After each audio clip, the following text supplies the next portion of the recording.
ప్రేక్షకులకు దసరా శుభాకాంక్షలు.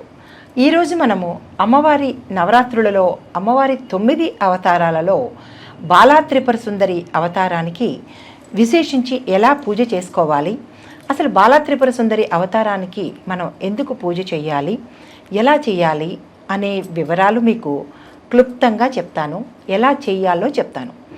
అయితే బాలా త్రిపుర సుందరి అవతారము అంటే అమ్మవారిలో 2 ఏళ్ల నుంచి 10 ఏళ్లలోపు పిల్లలకు ఆ అమ్మవారి అవతారంగా మనం మీ ఇంట్లో పిల్లలు కానీ లేదా ఎవరైనా పసిపిల్లలు బాలికలను తీసుకొని వచ్చి ఆ అమ్మవారిలాగా మనం అవతారం అలంకరించి ఆ తల్లికి మారుగా మనం ఈ పాపకు పూజ చేస్తామన్నమాట. ఆ అమ్మవారే అని భావనతో ఆ తల్లి మన ఇంట్లో కొలువై ఉన్నది అని భావించి ఆ పిల్లకు మనం పూజ చేస్తామన్నమాట. అమ్మవారికి ఎట్లాగైతే షోడశోపచార పూజలు చేస్తామో ఆ బాలికకు కూడా అట్లాంటి షోడశోపచార పూజలే చేస్తాము. ఇంకా అమ్మవారే బాలిక అనుకున్న తాదాప్యం చెంది ఆ భావనతోనే మనం ఈ బాలా త్రిపుర సుందరి పూజను నవరాత్రులలో చేసుకుంటామన్నమాట. మిగతా పూజా కార్యక్రమాలు అవన్నీ యథావిధిగా ఎలా చేస్తామో ఇప్పుడు కూడా అలాగే చేస్తాము. కాకపోతే ఆ అమ్మవారి అష్టోత్తర శతనామాలు మనం ఇప్పుడు ప్రత్యేకించి చేసుకుంటామన్నమాట. ఓం శ్రీ బాలా త్రిపుర సుందరి అష్టోత్తరనామ పూజాం కరిష్యామి. ధ్యానం సర్వదేవీ స్వరూపాంతాం జగన్మాతృస్వరూపిణీం త్రిపురాం పరమాం దేవీం బాలానాం ఉద్యాముపాస్మహే.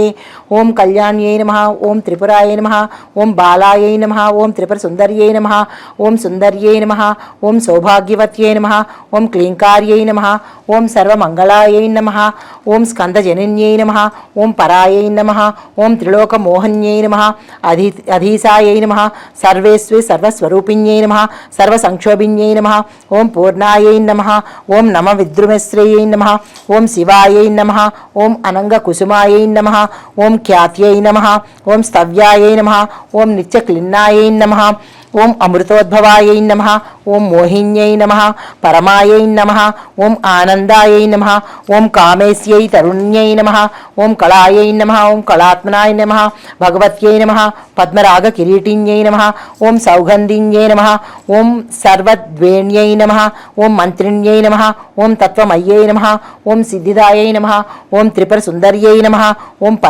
పరదేవతాయై నమః, ఓం మహాదేవ్యాయ నమః, ఓం వసిన్యై నమః, ఓం సర్వేశ్వర్యై నమః, ఓం విష్ణుస్వయై నమః, ఓం దేవమాత్రే నమః, ఓం సర్వసంపత్ప్రదాయిన్యై నమః, ఓం ఆధారాయై నమః, ఓం అష్టత్రింశత్కళామూర్త్యై నమః, ఓం సుషుమ్నాయ నమః, ఓం చారుమధ్యమాయై నమః, ఓం యోగీశ్వరే నమః, ఓం మునిధ్యేయాయ నమః, ఓం పరబ్రహ్మస్వరూపిణ్యై నమః, ఓం చతుర్భుజాయై నమః, ఓం చంద్రచూడాయై నమః, ఓం పురాణ్యై నమః, ఓం ఆగమరూపిణ్యై నమః, ఓం ఓంకార్యై నమః, ఓం ఆదిమహావిద్యాయై నమః, ఓం మహాప్రణవరూపిణ్యై నమః, ఓం భూతేశ్వర్యై నమః, ఓం భూతమ్యై నమః, ఓం పంచద్వర్ణరూపిణ్యై నమః, ఓం షోడశన్యాయై నమః, ఓం మహాభూషాయై నమః, ఓం కామాక్షై నమః, దళమాతృకాయై నమః, ఆధారశక్యై నమః, ఓం తరుణాయై నమః, ఓం లక్ష్మ్యై నమః, ఓం త్రికోణమధ్యగా నిలయాయై నమః, ఓం షట్కోణపురనివాసిన్యై నమః, ఓం నవకోణపురవాసాయై నమః,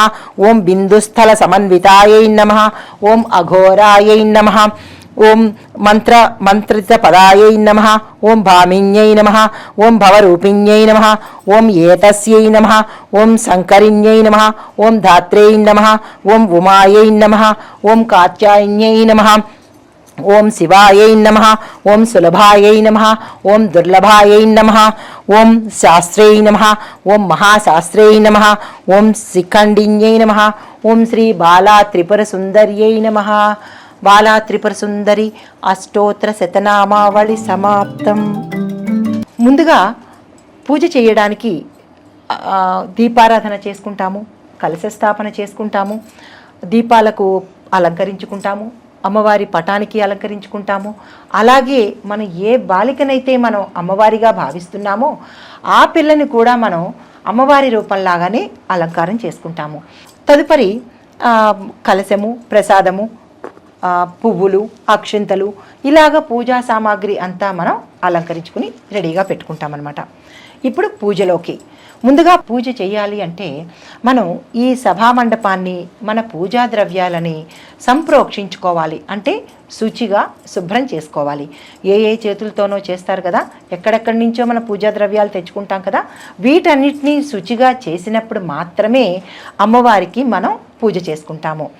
ముందుగా అపవిత్ర పవిత్రో వా సర్వావస్థగతోపి వా యస్మరేత్ పుండరీకాక్షం సభాభ్యంతర శుచి.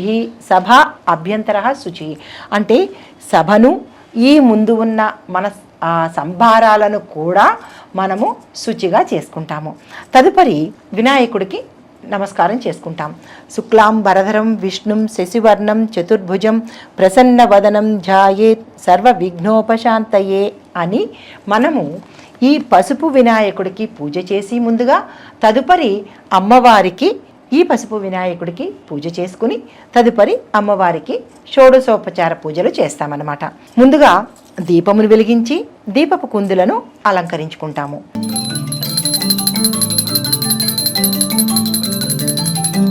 ముందుగా అమ్మవారికి ధూపం దీపం చూపించిన తర్వాత కింద నుంచి పాదాల నుంచి ఏది చేసినా పూజ మనకి పాదాల నుంచి.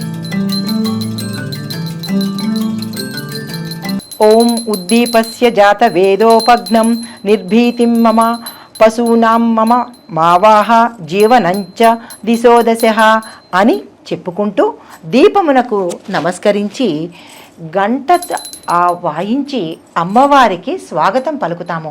మన ఇంటికి ఎవరైనా వచ్చినప్పుడు రండి రండి అని ఎలాగైతే అంటామో అమ్మవారు వచ్చినప్పుడు ఘంటానాదం చెయ్యాలి.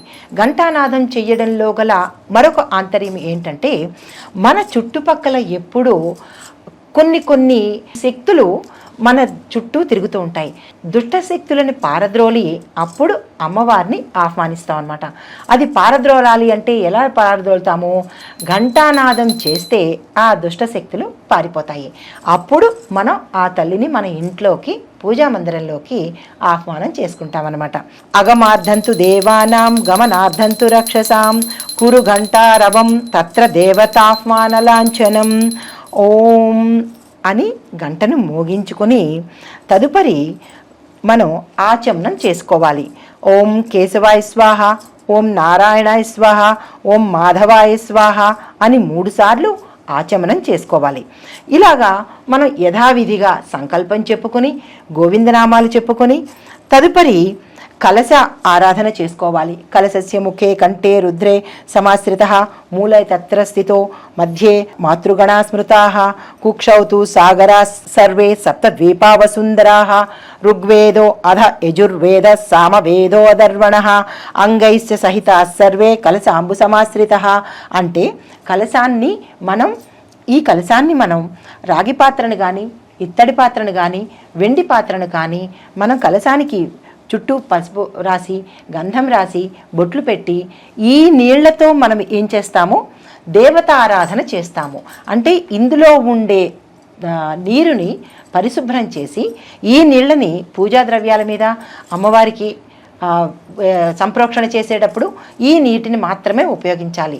నీరు అన్నీ ఒకటే, కానీ నీటిలో కూడా కొన్ని శక్తులు ఉంటాయి కాబట్టి ఆ శక్తుల్ని మనము పారద్రోలడం ఒకటి. ఇంకొక అర్థం ఏంటంటే ఈ కలశాల్లో మనము అనేక రకాల నదులను నీళ్లను తెచ్చుకొని దీనిలో మనం వేసాము, కలశంలో పోసాము అని మనము అన్ని రకాల నదుల్ని తలచుకొని మనం ఈ కలశాన్ని ఏర్పాటు చేసుకుంటాము. కలశం తర్వాత మనం సంకల్పం చెప్పుకుంటాము. అది యథావిధిగా మీ సంకల్పాలు చెప్పుకొని పూజను ప్రారంభిస్తాము.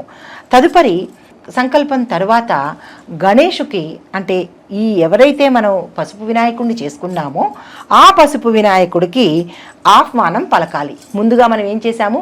పూజకు సంబంధించినవన్నీ అలంకరించుకున్నాము, మన జలాన్ని పవిత్రం చేశాము, సభను పవిత్రం చేశాము, అందరినీ ఇక్కడ ఉన్న ప్రతిదాన్ని పవిత్రం చేసిన తర్వాత ఆ వినాయకుడికి మనం ఆహ్వానం పలుకుతున్నాం అన్నమాట.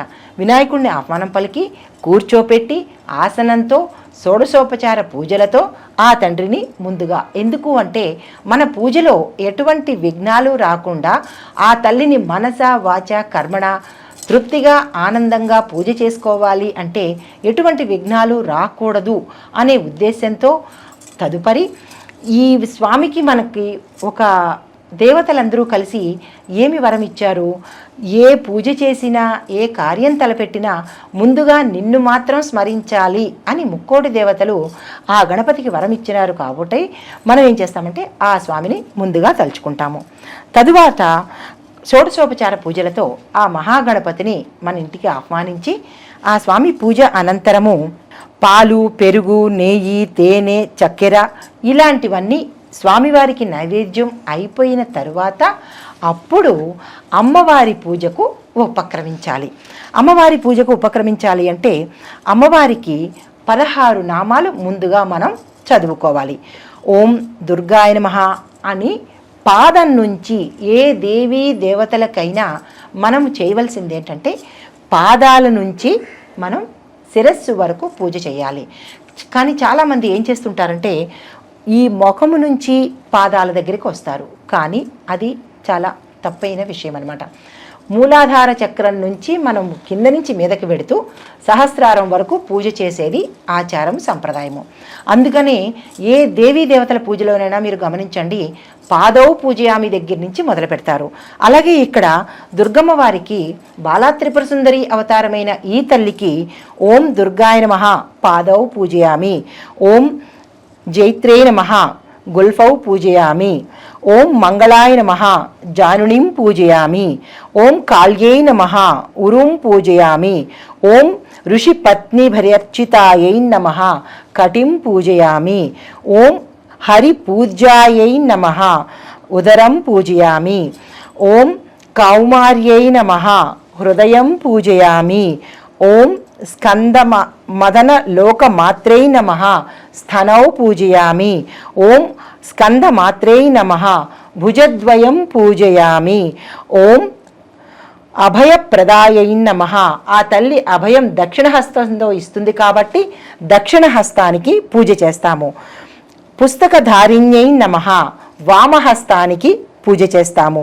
స్వధాయై నమః కంఠం పూజయామి, ఓం మహిషాసురమధ్యై నమః నేత్రం పూజయామి, ఓం సింహవాహనాయై నమః ముఖం పూజయామి, ఓం శివాయై నమః లలాటం పూజయామి, ఓం అంబికాయై నమః శిరం పూజయామి, ఓం శ్రీ మహాదేవ్యై నమః సర్వాంగాన్యాని పూజయామి అని ఆ తల్లిని పాదాల నుంచి శిరస్సు వరకు ప్రతి ఒక్క అంగము మనము ఆ తల్లిని స్వంతం చేసుకున్నామన్న తన్మయత్వంతో ఆర్తితో ఆ తల్లినే మన దగ్గర కూర్చుంది అన్న భావనతో కనుక ఆ తల్లి పూజ చేసుకుంటే ఎందుకు కనికరించదండి ఆ తల్లి?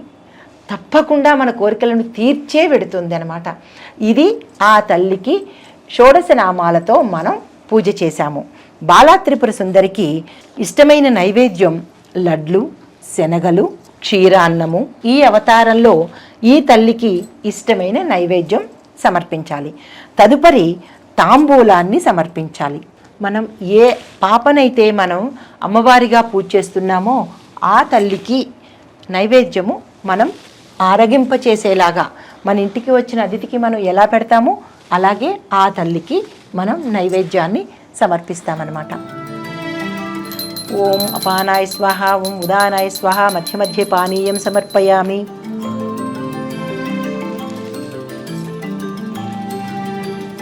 తదుపరి మంత్రపుష్పం చదువుకుని మళ్ళా ఆ తల్లికి శుద్ధ ఆచమనీయం, ఎందుకంటే మన ప్రసాదం తిన్నది కాబట్టి మళ్ళా మనం చేతులు కాళ్ళు కడగాలి కదా. అలాగే శుద్ధ ఆచమనీయం సమర్పించి తాంబూలం సమర్పించి సాష్టాంగ నమస్కారం సమర్పించి ఉరసా శిరసా దృష్ట్వా మనసా వాచ తథా సద్భ్యాం కరభ్యాం కర్ణాభ్యాం ప్రణమాభ్యాం ప్రణమోష్టాంగ ఉచ్యతే అని ఆ తల్లిని ఓం మహాకాళి మహాసరస్వతి దుర్గాయై నమః అని ఆ తల్లి పాదాలకు నమస్కరించాలి. రసం రూపంచ గంధంచ శబ్దం స్పర్శంచ యోగిని. తల్లికి మళ్ళా గంధము, పసుపు, కుంకుమ, అక్షతలు సమర్పించుకుని క్షమాపణ చెప్పుకోవాలి. మన పూజలో కానీ, మన మనసులో కానీ, మనం చేసే విధానంలో కానీ, అమ్మా ఏవైనా తప్పులు ఉంటే మమ్మల్ని క్షమించు, మా అపరాధాలని మన్నించు అని అపరాధ క్షమాపణ స్తోత్రం చెప్పుకోవాలి. అపరాధ సహస్రాణి క్రియంతే హర్నిసమ్మయ దాసోహం మితిమాం మత్వా క్షమస్వ పరమేశ్వరి ఆవాహనం న జానామి విసర్జనం పూజావిధిం న జానామి క్షమస్వ పరమేశ్వరి మంత్రహీనం క్రియాహీనం భక్తిహీనం పరాత్పరే యత్ పూజితం మయా దేవి పరిపూర్ణం తదస్తుతే. అమ్మా, నా చేత ధ్యానంలో కానీ పూజలో కానీ ఎటువంటి లోపాలున్నా తల్లి మమ్మల్ని క్షమించు, నీ బిడ్డలుగా మమ్మల్ని ఆశీర్వదించు అని మనం ఆ తల్లికి క్షమాపణ చెప్పుకునే విధి విధానంతో పూజా కార్యక్రమం సమాప్తం అవుతుంది. ఈ పూజని మనం ఆ తల్లికి సమర్పించాలి కదా. అనయా మయా కృత పూజయా శ్రీ మహాకాళి మహాసరస్వతి మహాదేవి స్వరూపిణి శ్రీ దుర్గాంబిక సుప్రీత సుప్రసన్న వరదా భవతు అంటే, నేను చెప్పే ఈ మంత్రాలతో, ఈ పూజా కార్యక్రమాలతో, నేను పెట్టే ఈ చిరునైవేద్యంతో తల్లి నువ్వు సంతోషించి నా పూజను అంగీకరించి నన్ను దీవించు తల్లి అని ఆ తల్లికి సర్వస్య శరణాగతిని అందించడమే ఈ పూజలో గల ఆంతర్యం. మనసా వాచ కర్మణ ఆ తల్లికి మనం సర్వస్య శరణాగతి అవుదాము, ఆ తల్లి ఆశీస్సులను తీసుకుందాము. తదుపరి ఆ తల్లికి హారతి ఇచ్చేసి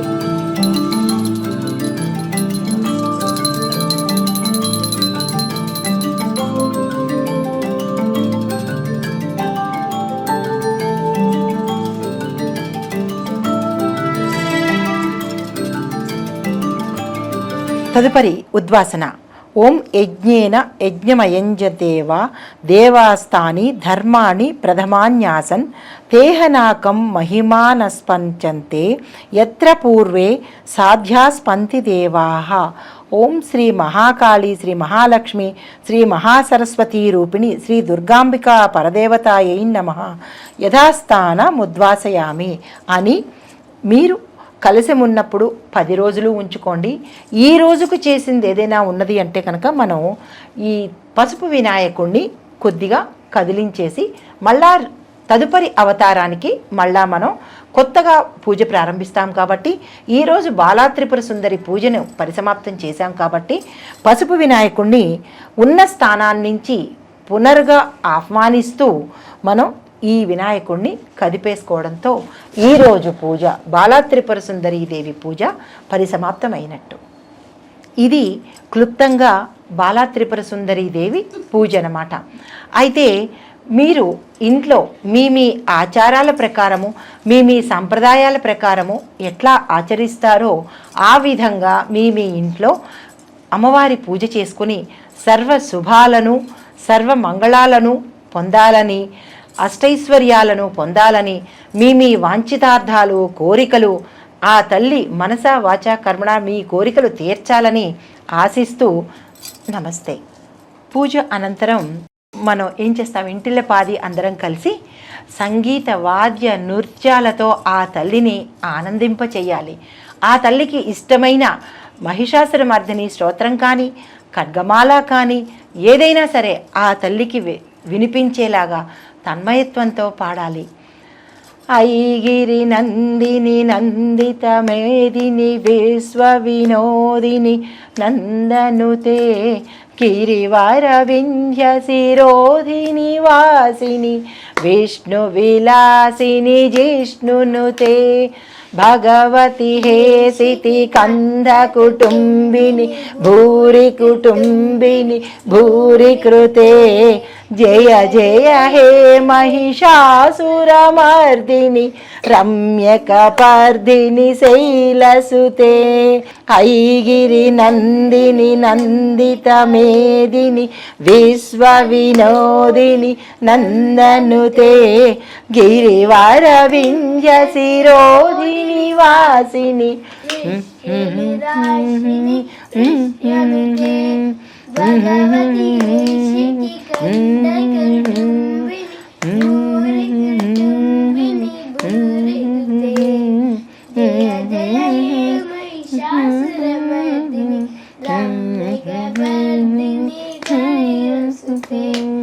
రమ్యకపర్ధిని శైలసుతే రమ్యకపర్ధిని శైలసుతే.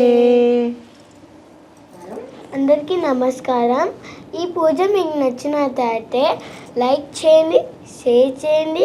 అక్కడ గంట సింబల్ ఉంటుంది, అక్కడ గట్టిగా కొట్టేయండి. సబ్స్క్రైబ్ చేయండి. ఇలా పూజలు చేయండి, అమ్మవారి అనుగ్రహం పొందండి.